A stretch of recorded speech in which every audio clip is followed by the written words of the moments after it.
Hello students, welcome to literature story. आज हम discuss करने वाले हैं एक great Indian novelist and short story writer के बारे में, और जिनका नाम है अनीता देसाई। और यहाँ पर आप देख रहे हैं स्क्रीन पर अनीता देसाई जी की पिक्चर्स आप देख सकते हैं। इनके बारे में हम इम्पोर्टेंट जो पॉइंट्स हैं वो पढ़ेंगे, इनकी बायोग्राफी पढ़ेंगे, इनके वर्क्स पढ़ेंगे और इनको कौन कौन से प्राइज़ मिले हैं और इनसे रिलेटेड जो क्वेश्चन पूछे जाते हैं उनके अबाउट जो हमारे इम्पोर्टेंट पॉइंट्स बनेंगे हम यहाँ पर पढ़ने वाले हैं। तो चलिए शुरू करते हैं। अनीता देसाई जी हैं, ये आप यहाँ पर इनकी पिक्चर्स देख सकते हैं। आगे हम करेंगे इनकी बायोग्राफी। तो बायोग्राफी में क्या है कि इनका जन्म जो हुआ था, ये कहाँ पर बोर्न हुई थी, इनकी मदर और फादर का नाम क्या था, और इनकी एजुकेशन कहाँ तक हुई, और इनकी मैरिज जो थी वो किनके साथ हुई, हम यहाँ पर ये चीज़ें पढ़ने वाले हैं। आपसे हो सकता है इनमें से भी एक दो क्वेश्चन पूछे जा सकते हैं, क्योंकि टीजीटी लेवल में आपके यहाँ पर फैक्चुअल क्वेश्चन पूछे जाते हैं, चाहे टीजीटी हो चाहे पीजीटी हो। तो वहाँ पर क्या होता है, फैक्चुअल क्वेश्चन पूछे जाते हैं। लेकिन जहाँ पर पीजीटी की बात आती है वहाँ पर फैक्चुअल भी पूछे जाते हैं। लेकिन कई बार क्या होता है, इस तरह से आगे वर्क्स के बारे में पूछा जाता है, लेकिन बायोग्राफी में से क्वेश्चन आपके आने के चांसेस रहते हैं टीजीटी में। तो आप ज़रूर ध्यान से पढ़िएगा। अगर आप किसी भी टीचिंग एग्जाम की तैयारी कर रहे हैं या फिर आपको अनीता देसाई पढ़ना है, तो आप ऐसे पॉइंट ऑफ व्यू से पढ़िए जाओ आपके इम्पोर्टेंट हो एग्ज़ाम के लिए। तो हम यहाँ उसी तरह से पढ़ने वाले हैं। तो बायोग्राफी है, उनका जो जन्म हुआ था वो 24 जून को हुआ था, 1937 में हुआ था, एज अनीता मजूमदार। इनका जो सरनेम था वो अनीता मजूमदार था, अनीता देसाई इनका। इसके बाद का जो इनके हस्बैंड का जो सरनेम था देसाई, तो वहाँ से अनीता देसाई बोला जाता है। उनका पहले नाम अनीता मजूमदार था। तो ये यहाँ पर उनका बर्थ हो गया है 24 जून 1937 में। नेक्स्ट हम बात कर लेते हैं, ये प्लेस कौन सा था। तो प्लेस था मसूरी। एक मसूरी शहर है, एक प्लेस का नाम है, और वहाँ पर इनका जन्म हुआ था। इनकी मदर जो थी वो एक जर्मन इमिग्रेंट मदर थी। उनका नाम टोनी नाइम था। टोनी नाइम इनकी जर्मन इमिग्रेंट मदर थी। और इनके फादर जो थे वो एक बंगाली बिजनेसमैन थे, बिजनेसमैन जिनका नाम था डीएन मजूमदार। तो डीएन मजूमदार ये बंगाली बिजनेसमैन थे, और इनकी मदर जो थी वो एक जर्मन लेडी थी, तो टोनी नाइम। ठीक है। उनकी एजुकेशन जो हुई थी वो Queen Mary's Higher Secondary School Delhi में हुई थी, और ग्रेजुएशन जो किया था वो Miranda House of University of Delhi में से किया था। यहाँ पर नोट भी कर सकते हैं अगर आप नोट्स बना रहे हैं। अगर आप नोट्स नहीं बना रहे हैं तो आप ध्यान से इनको रिवाइज कीजिएगा। इनकी जो मैरिज हुई थी वो 1958 में हुई थी अश्विन देसाई जी के साथ। और she began to write in English. इन्होंने इंग्लिश लैंग्वेज में लिखना कब शुरू कर दिया था, तो एट द एज ऑफ 7, जब वो 7 ईयर्स की थी तब इन्होंने यहाँ पर लिखना शुरू कर दिया था। ठीक है। Published his first story. जब इनकी फर्स्ट स्टोरी है वो कब पब्लिश हुई थी, तो वो 9 ईयर्स की एज जब थी इनकी, तब वो पब्लिश हो गई थी। नेक्स्ट हम पढ़ते हैं इंपॉर्टेंट पॉइंट्स हैं इनके बारे में। इनके बारे में इंपॉर्टेंट पॉइंट्स वो हैं जिनके अबाउट क्वेश्चन पूछे जा चुके हैं। तो यहाँ पर हम इंपॉर्टेंट पॉइंट्स उनको लेके चल रहे हैं। अश्विन देसाई जो थे, अश्विन देसाई, इन्होंने भी एक बुक लिखी थी। तो इनकी बुक का नाम कई जगह पूछ लिया जाता है, एक दो एग्जाम में पहले भी आया है, हो सकता है आपको आने वाले एग्जाम में भी पूछने को देखने को मिल जाए। एक सॉफ्टवेयर कंपनी में डायरेक्टर थे, और इन्होंने एक बुक लिखी है एटर्निटीज। ये याद रखिएगा एटर्निटीज, बिकॉज ये बहुत ही इम्पोर्टेंट यहाँ पर हो जाता है, क्योंकि ये राइटर है अनीता देसाई जी, बट इनके हस्बैंड जो कि एक डायरेक्टर थे कंप्यूटर सॉफ्टवेयर कंपनी के, उन्होंने भी एक बुक लिखी है। यहाँ पर ये राइटर नहीं थे, फिर भी इन्होंने एक बुक लिखी है eternities, ideas on life and the cosmos. तो ये जरूर ध्यान रखिएगा, इनकी बुक का नाम क्या है, ये पहले पूछी गई है। नेक्स्ट इनका जो आता है वो सबसे जो ज़्यादा बार पूछा गया है वो है उनका फर्स्ट नोवेल जो अनीता देसाई जी ने लिखा है। अश्विन देसाई जी नहीं है यहाँ पर, अनीता देसाई जी के बारे में बात हो रही है। उनका ये फर्स्ट नोवेल है क्राई द पीकॉक है, ये 1963 में पब्लिश हुआ था। 1963 में पब्लिश हुआ था। In 1958 she collaborated with P Lal and founded the publishing firm writers workshop. यहाँ पर क्या है, ये 1963 ये काट दीजिएगा, ये वो रखा है यहाँ पर। इन 1958 सी कोलैबोरेटेड विद पी लाल। यहाँ पर ये पूछा जा सकता है कि उन्होंने किनके साथ मिलकर जो है राइटर्स वर्कशॉप नाम की जो इनकी फर्म थी, पब्लिशिंग फर्म जहाँ पर बुक पब्लिश की जाती है, वो शुरू की थी। तो उन्होंने पी लाल के साथ कोलैबोरेट करके इन्होंने पब्लिशिंग जो फर्म है वो एस्टेब्लिश की थी। ओके, नेक्स्ट हम पढ़ते हैं कि उनके कितने चिल्ड्रन कितने हैं। तो इनके 4 बच्चे थे और बच्चे हैं, और इनको जो है इनकी डॉटर है अनीता देसाई जी की, किरण देसाई, और उन्होंने बुकर प्राइज जीता है। क्वेश्चन पूछ लिया जाता है कि अनीता देसाई जी के कितने चिल्ड्रन हैं, और किरण देसाई जी के बारे में आपसे ये क्वेश्चन पूछ लिया जाता है। बुकर प्राइज उनको मिला हुआ है। नेक्स्ट हम बात करते हैं clear lights off the day. ये क्या है, तो इनका सबसे जो ज़्यादा मोस्ट ऑटोबायोग्राफिकल वर्क है जो 1980 में पब्लिश हुआ था, clear light of day. Clear light of the day जो है 1980 में पब्लिश हुआ था, और ये इनका मोस्ट ऑटोबायोग्राफिकल वर्क है। इसका मतलब क्या होता है मोस्ट ऑटोबायोग्राफिकल? मोस्ट ऑटोबायोग्राफिकल का मतलब होता है कि इसमें उन्होंने अपनी स्टोरी को वहाँ पर अपनी स्टोरी अपनी लाइफ से जो मिलता जुलता, जो सबसे ज़्यादा मिलता है इनकी लाइफ से, वो क्या है, clear lights off the day में जो स्टोरी है वो इनकी लाइफ से मिलती जुलती है। नेक्स्ट हम पढ़ते हैं 1999। इनमें क्या है, इनको बुकर प्राइज जो है वो फाइनलिस्ट हुई थी। ये फाइनलिस्ट हुआ था इनका नॉवल फास्टिंग फीस्टिंग 1999। ये बहुत बार पूछा गया है कि उनका कौन से नॉवल के लिए इनको बुकर प्राइज में फाइनलिस्ट किया गया था। तो फास्टिंग फीस्टिंग 1999 में किया गया था। नेक्स्ट हम इनके बारे में पढ़ते हैं ईयर्स, यानी कि इम्पोर्टेंट वर्क्स की कौन सी ईयर में इनके कौन सा इम्पोर्टेंट वर्क आया, और उन वर्क्स के बारे में हम एडिशनल जानकारी भी पढ़ेंगे कि कौन सा वर्क किस ईयर में आया और कौन से वर्क के साथ कौन सी इम्पोर्टेंट चीज़ जुड़ी है। ओके, यहाँ पर कोई मिस्टेक हो, जैसे यहाँ पर है वॉइसेस इन है, ये टाइपिंग में मिस्टेक हुई है। 1965 में इनका जो पब्लिश हुआ था वॉइसेस इन द सिटी, ये 1965 में पब्लिश हुआ था। तो 1978 में यहाँ पर हमने पढ़ा 1963 में इनका फर्स्ट नॉवल था, कौन सा, तो वो cry the peacock. Cry the peacock इनका फर्स्ट नॉवल था। उसके बाद उनका वर्क आया 1965 में वॉइसेस इन द सिटी। फिर आता है इनका 1971 में बाय बाय ब्लैक बर्ड। इसमें क्या दर्शाया है उन्होंने, तो इनमें दर्शाया कि जो बाहर जब दूसरे फॉरेन कंट्रीज़ में जो इंडिया के लोग जाते हैं तो उनके साथ कैसा नस्ल भेद और इस तरह से जो भेदभाव किया जाता है कलर के आधार पर, स्किन के आधार पर, तो उनके बारे में इन्होंने बताया है। 1974 में इनका आया था द पीकॉक गार्डन। ये क्या था, 1974 में इनकी द पीकॉक गार्डन जो आई थी वो स्टोरी कलेक्शन थी। इसमें स्टोरीज थी उनकी और उनकी कलेक्शन थी। 1975 में आया था where shall we go this summers, कि 1975 में जो आया था ये इनका बहुत इंपॉर्टेंट वर्क है, ये भी आप ध्यान रखिएगा। और स्टोरी कलेक्शन वाला तो बहुत ज़्यादा ध्यान रखिएगा। 1976 में आया था cat on a houseboat. Cat on a houseboat ये भी एक स्टोरी कलेक्शन है। और 1974 में जो एक ईयर छोड़ के आया था ना 1974 में, उसके बाद 1976 में आया है story collection cat on a boathouse. फिर आता है 1977 में फायर ऑन माउंटेन्स, और ये बहुत ही इम्पोर्टेंट वर्क है, चाहे इसके आगे है ना इसको स्टार करके लिख लो।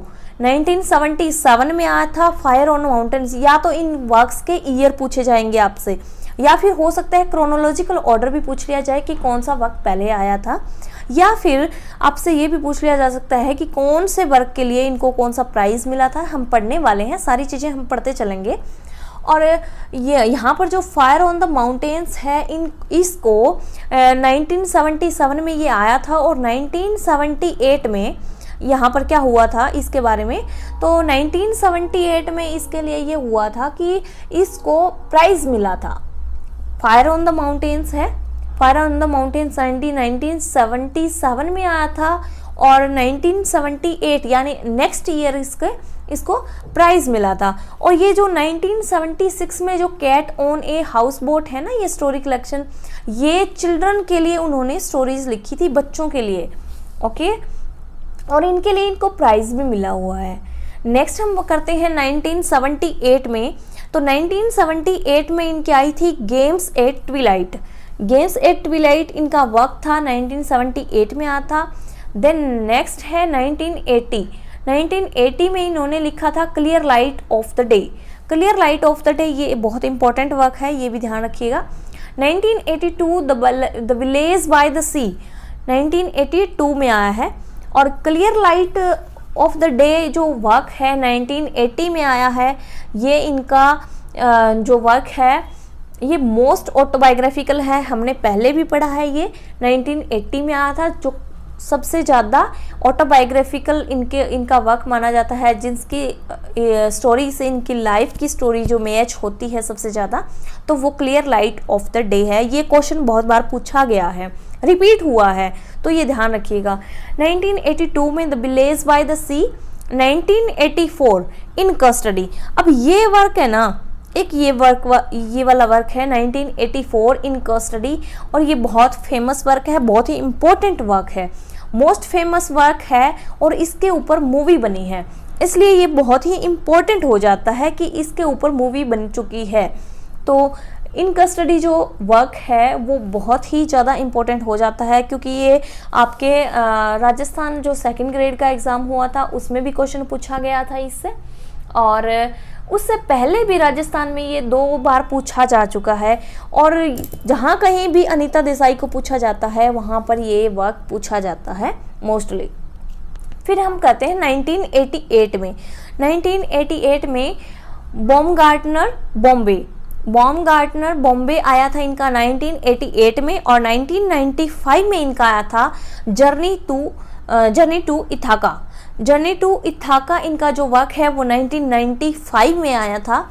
और नेक्स्ट हम पढ़ते हैं 1999 में इनका वर्क आया था फास्टिंग फिस्टिंग, और इसके लिए इनको जो यहाँ पर हमने पढ़ा था पहले कि इनको फाइनल उसमें किया गया था, सेलेक्ट किया गया था फाइनल जो फास्टिंग फिस्टिंग के लिए, लेकिन इनको वो प्राइज़ मिला नहीं था। फास्टिंग फिस्टिंग के लिए इनको 1999 में बुकर प्राइज़ के लिए फाइनलिस्ट किया था, बट इनको वो बुकर प्राइज़ मिला नहीं था, ये ध्यान रखिएगा। क्या था, फास्टिंग फिस्टिंग के लिए इनको बुकर प्राइज़ के लिए फाइनलिस्ट में किया गया था, सेलेक्ट किया गया था, बट इनको ये प्राइज़ नहीं मिला था। फिर 2000 में इनका क्या था कि diamond dust and other stories आई थी। डायमंड डस्ट और अदर ये शॉर्ट स्टोरीज़ थी, ये कलेक्शन थी एक टाइप की, तो ये 2000 में आई हुई थी। फिर इनका वर्क जो आता है 2004 में द जिगजैग वे। तो द जिगजैग वे जो वर्क है उनका आया था 2004 में। ये यहाँ पर कुछ याद रखिएगा बिल्कुल। 1999 भी बहुत इंपॉर्टेंट हो जाता है क्योंकि ये सिलेक्ट किया गया था उसमें बुकर प्राइज़ के लिए, और ये हो जाता है क्योंकि इसमें अदर स्टोरीज़ हैं, डायमंड डस्ट है, ये भी पूछ ली जाती हैं। और 2004 में द जिगजैग वे, ये क्रोनोलॉजिकल ऑर्डर के लिए भी पूछ ली जाती हैं, कौन सा इनका है कौन सा इनका नहीं है, उसमें भी ये पूछ ली जाती हैं। तो ये ध्यान रखिएगा, एक बार पढ़ी हुई हो आपको, जब आपने अच्छे से की हुई हो तभी आपको एग्ज़ाम में ये हेल्प करती हैं, तभी आप ऑप्शन से पहचान सकते हैं। फिर 2011 में क्या हुआ था, 2011 में द आर्टिस्ट ऑफ डिसअपीयरेंस, ये पब्लिश हुई थी 2011 में। देन 2017 में द कंप्लीट स्टोरीज़, यहाँ पर भी स्टोरी कलेक्शन है ये, तो यहाँ पर भी स्टोरी कलेक्शन हो गया। तो इनके इस तरह से काफ़ी स्टोरी कलेक्शन हो जाते हैं। देन हम पढ़ते हैं इनके बारे में कुछ इम्पोर्टेंट और चीज़ें हैं कि ये किस लिए जानी जाती हैं। तो ये जो जानी जाती हैं, इनका जो फीमेल कैरेक्टर होता है इनके वर्क में, इनके नॉवल में, इनकी स्टोरी में, तो वो फीमेल कैरेक्टर को बहुत ही सेंसिटिव पोर्ट्रेल इन्होंने कि उनकी इनर फीलिंग्स को दर्शाया है कि बहुत ही सेंसिटिव इनके फीमेल कैरेक्टर्स होती हैं। जैसे क्राई द पीकॉक है, उसमें क्या है, उसमें वो जो फीमेल कैरेक्टर है, मेन जो फीमेल कैरेक्टर है वो अपने ही हस्बैंड की जो है वो कर देती है, मर्डर कर देती है। और फीमेल कैरेक्टर जो इनकी है वो बहुत ही सेंसिटिव दर्शाई गई है। सी प्रेजेंट है इनका जो नॉवल होता है, उसमें क्या होती है, एक अनसॉल्व्ड मिस्ट्री होती है जो जिसमें ये दर्शाया जाता है कि इनकी जो फीमेल जो प्रोटैगनिस्ट हैं वो बहुत ही लोन है इस वर्ल्ड में, जिसको कोई नहीं समझ पाता, या फिर इस तरह से उसकी इनर फीलिंग्स को दर्शाया गया है। इस तरह से सेंसिटिव उसको बना दिया जाता है इनके नॉवल में। कैरेक्टर को बहुत ही सेंसिटिव पोर्ट्रेल आप कहिए, बहुत ही अच्छे तरीके से ये दर्शाती हैं। देन इनका एक ये बहुत ही इम्पोर्टेंट यहाँ पर हो जाता है, जो सर्कस कैट एली कैट, इनका ये वर्क है, इनकी ये फर्स्ट स्टोरी है, ये पब्लिश हुई थी 1957 में।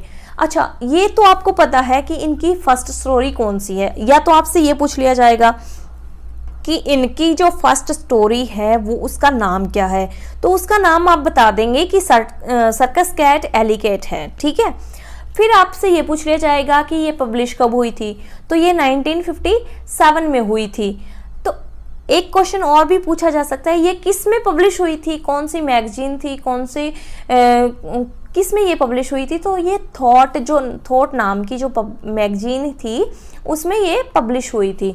तो ये ध्यान रखिएगा, थॉट क्या है, थॉट एक मैगजीन है जो कि जिस ईयर में इन्होंने ग्रेजुएशन कंप्लीट किया था 1957 में, इन्होंने उसी ईयर में अपनी ये स्टोरी पब्लिश कर दी थी। तो 1957 में इन्होंने अपनी ग्रेजुएशन कंप्लीट की थी और उसी ईयर में इन्होंने थॉट मैगजीन में अपनी first story circus cat alley cat को पब्लिश कर दिया था 1957 में। नेक्स्ट हम बढ़ते हैं इनके अवार्ड्स एंड अचीवमेंट्स, किस किस वर्क के लिए उनको कौन कौन सा अवार्ड मिला है, हम ये बहुत ही अच्छे से करेंगे, क्योंकि आपने एग्ज़ाम उठा के देख लीजिए, अगर आप एग्ज़ाम उठा के देखेंगे तो उसमें ऐसे ही क्वेश्चंस आपको मिलेंगे। यहाँ पर मैं क्वेश्चन नहीं लेके आई हूँ, क्योंकि इसीलिए नहीं लेके आई हूँ क्योंकि आप अगर डिटेल में ज़्यादा अच्छे से कर सकेंगे। क्वेश्चन आप प्रैक्टिस कीजिए, लेकिन पहले आप डिटेल पढ़िए, डिटेल पढ़ के आप अच्छे से प्रैक्टिस कर सकते हैं। 1978 में इनको जो साहित्य अकेडमी अवार्ड मिला था वो मिला था फायर ऑन द माउंटेन्स। तो 1978 में इनको साहित्य अकेडमी अवार्ड मिला था फायर ऑन द माउंटेन्स। तो फायर ऑन द माउंटेन्स ये जो वर्क है, ये जो नॉवल है, ये कब आया था, तो 1977 में, यानी एक साल पहले आया था, 1977 में ये आ गया था। नेक्स्ट हम करते हैं 1978 में ही इनको इसी वर्क के लिए एक अदर अवार्ड मिला था जिसका नाम है Winifred Holtby memorial prize for fire on the mountains. 1978 में ही इनको साहित्य अकेडमी अवार्ड मिला था। 1978 में ही इनको विनीफ्रेड होल्टबाय मेमोरियल प्राइज मिला था। 1983 में इनको गार्जियन चिल्ड्रंस फिक्शन प्राइज मिला था, और किसके लिए मिला था, द विलेज बाय द सी। ये क्या थी, तो आपको पता है द विलेज बाय द सी एक ये चिल्ड्रन के लिए इन्होंने स्टोरी कलेक्शन लिखा था, और उसके लिए इनको जो गार्जियन चिल्ड्रंस फिक्शन प्राइज मिला था 1983 में। ओके, तो हमें पता है कि 83 में इनको ये अवार्ड मिला है, तो इन्होंने ये लिखी कब होगी, तो ये 1982 में लिखी थी। एक साल पहले इन्होंने ये लिखी थी, एक साल बाद इनको अवार्ड मिल गया था। और फायर ऑन द माउंटेन्स इन्होंने 1977 में लिखी थी, और 1978 में इनको 2 अवार्ड मिले इसके लिए, Sahitya Akademi award and Winifred Holtby memorial prize. 1993 में इन्हें नेलगन प्राइज मिला था 1993 के लिए। ये बहुत ज़रूरी है आपको याद रखना कौन सा प्राइज़ कब मिला और किस वर्क के लिए मिला, और वो वर्क कौन से ईयर में आया। नेक्स्ट इनका जो अवार्ड है वो 2000 में इनको मिला था। तो 2000 में जो वर्क के लिए अवार्ड मिला था वो ये इनको लिटरेचर के लिए मिला था। अल्बर्टो मोरेविया प्राइज़ मिला था लिटरेचर के लिए। ये इटली के द्वारा, इटली में दिया जाता है, ये इटली जो देश है उसमें ये मिला था, इटली कंट्री में। Okay, Alberto Moravia prize for literature ये मिला था इटली में। 2003 में यहाँ पर इनको मिला है Benson medal for of royal society. Benson medal of royal society इनको मिला है 2003 में। देन 2014 में यहाँ पर इनको पद्म भूषण, ये पद्म भूषण है, याद रखिए पद्म, यहाँ पर हमारे 3 वो होते हैं ना, पद्मश्री, पद्म भूषण और पद्म विभूषण, तो यहाँ पर ये इनको पद्म भूषण मिला है, ये ध्यान रखिएगा क्योंकि आपको ऑप्शन भी उसी टाइप के दिए जाएंगे, अगर दिए जाएंगे ना तो तीनों ऑप्शन में होंगे और आपको देखना पड़ेगा कि पद्म भूषण मिला है इनको।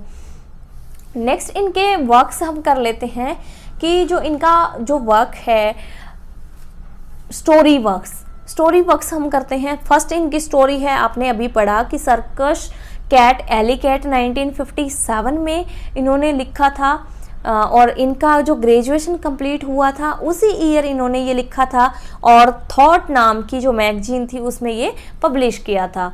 सेकंड इनकी स्टोरी जो है वो how gently in the mist, ये पब्लिश हुई थी, तो ये किस में पब्लिश हुई थी, तो ये मैगजीन का नाम है। अब मैगजीन का नाम जरूर ध्यान रखिएगा क्योंकि अगर आप मैगजीन का नाम का ध्यान नहीं रखेंगे तो आपको ये अच्छे से पता नहीं चलेगा, जब आपसे पूछा जाएगा ना तो आप कंफ्यूज हो जाएंगे क्योंकि आपका सुना हुआ नहीं होगा, आपका पढ़ा हुआ नहीं होगा। हो सकता है आप जो बुक पढ़ते हैं उसमें सारी चीज़ें ना मिले एक जगह पे, आपको ज़रूरी नहीं है आपको एक ही बुक में सारी जानकारियाँ मिल जाए, बहुत कोई ज़रूरी नहीं है। तो सेकंड स्टोरी इनकी है, फर्स्ट स्टोरी हुई थी थॉट में, सेकंड हुई है the illustrated weekly off India. इसके अंदर इनकी शॉर्ट स्टोरी सेकंड स्टोरी जो पब्लिश हुई है how gently in the mist, published in this magazine. Next इनकी जो स्टोरी है वो पब्लिश हुई है टी विद महारानी। टी विद महारानी इनकी एक स्टोरी है और वो पब्लिश हुई है जो एनवो में ये पब्लिश हुई है, एनवो में 1959 में। अभी आपसे ये पूछ लिया जा सकता है कि टी विद महारानी ये किसके द्वारा लिखी गई है, तो अनीता देसाई जी के द्वारा लिखी गई है। और ये कब पब्लिश हुई थी, तो 1959 में पब्लिश हुई थी और ये किस में हुई थी, तो एनवो नाम की जो मैगजीन है उसके अंदर ये पब्लिश हुई थी। 1960 में फिर पब्लिश होती है ग्रैंड मदर। जो ग्रैंड मदर जो है वो एक स्टोरी है इनकी और ये पब्लिश हो जाती है यहाँ पर 1960 में। ओके, देन हम आगे करते हैं इनकी कुछ स्टोरीज हैं, सम इम्पोर्टेंट स्टोरी हैं जैसे कि एन एग्जामिनेशन। तो एग्जामिनेशन जो है, एन एग्जामिनेशन ये पब्लिश हुई थी, तो ये पब्लिश हुई थी ये सम इम्पोर्टेंट स्टोरी है एन एग्जामिनेशन, ब्लिश, ghost house and to sell a picture, private tuition by mister Bose. तो कुछ की जानकारियाँ यहाँ पर हैं मेरे पास कि जैसे ये ब्लिश है, जो क्वेश्चन पूछे गए हैं जिनके आधार पर, उनके आधार पर मेरे पास जानकारियाँ हैं। ब्लिश जो है वो पब्लिश हुई थी एनवो में, ये यहाँ पर हमने एक वो पढ़ी थी एनवो नाम की जो मैगजीन थी उसके अंदर ये पब्लिश हुई थी ब्लिश। गोस्ट हाउस जो है वो पब्लिश हुई थी इन क्वेस्ट में, क्वेस्ट नाम की एक वो है मैगजीन थी उसमें ये पब्लिश हुई थी क्वेस्ट में। टू सेल ए पिक्चर और private tuition by mister Bose, ये इनकी कुछ स्टोरीज हैं जो पूछी जा सकती हैं, नहीं भी, क्योंकि ये स्टोरी कलेक्शन में इनकी स्टोरीज थी जो कि इम्पोर्टेंट थी। सी ऑल्सो पेड, इन्होंने ये लिखा है कि जो इन्होंने सिर्फ नॉवल या स्टोरीज ही नहीं लिखी हैं, उन्होंने अपना इक्वल इंटरेस्ट जो दिखाया है वो ऐसे आर्टिकल और आर्टिकल्स को रिव्यू भी किया है उन्होंने डिफरेंट सब्जेक्ट्स में। तो इनके कुछ आर्टिकल्स हैं जो हम पढ़ेंगे, आर्टिकल है, उसके बाद इनका जो ईयर दिया गया है और इनके बाद इनकी जो मैगजीन है वो दी गई है कि कौन सा उनका आर्टिकल है और किस ईयर में पब्लिश हुआ और किस मैगजीन में हुआ। तो आर्टिकल का नाम है कैलकाटा हेलिडोस्कोप। तो कैलकाटा हेलिडोस्कोप जो है 1950 में पब्लिश हुआ था और ये मैगजीन का नाम है the illustrated weekly off India. फिर इनका सेकंड जो आर्टिकल पब्लिश हुआ था वो गंगटोक नाम से हुआ था, गंगटोक नाम का आर्टिकल है 1959 में पब्लिश हुआ और ये एनवो नामक जो मैगजीन थी उसके अंदर ये पब्लिश हुआ। थर्ड वन आर्टिकल इनका है ए कुल्लू क्रिसमस। ए कुल्लू क्रिसमस 1959 में ही पब्लिश हुआ और सेम मैगजीन में पब्लिश हुआ है, जिसमें गंगटोक हुआ था एनवॉय में। और ये एनवॉय कहाँ की मैगजीन है, तो ये लंदन की मैगजीन है। ओके एंड इनका एक आर्टिकल है हर पिलग्रिमेज। हर पिलग्रिमेज जो है, पिलग्रिमेज नाम का जो आर्टिकल है, इनका आर्टिकल का नाम है पिलग्रिमेज और ये पब्लिश हुआ था 1966 में और ये पब्लिश हुआ था the illustrated weekly off India. तो अब आप आर्टिकल का नाम ध्यान रखेंगे और ईयर ध्यान रखेंगे और मैगजीन का भी ध्यान रखेंगे। तो इस तरह से हमारा आज का टॉपिक जो है अनीता देसाई बहुत ही अच्छे तरीके से एक्सप्लेन किया गया है। अगर आपको फिर भी कोई डाउट्स रहते हैं तो आप अपना कमेंट बॉक्स में क्वेश्चन छोड़ सकते हैं, आपको उनका रिप्लाई मिल जाएगा। तैयारी करते रहिए और अपने आप को मेंटेन रखिए, कंटिन्यू रखिए।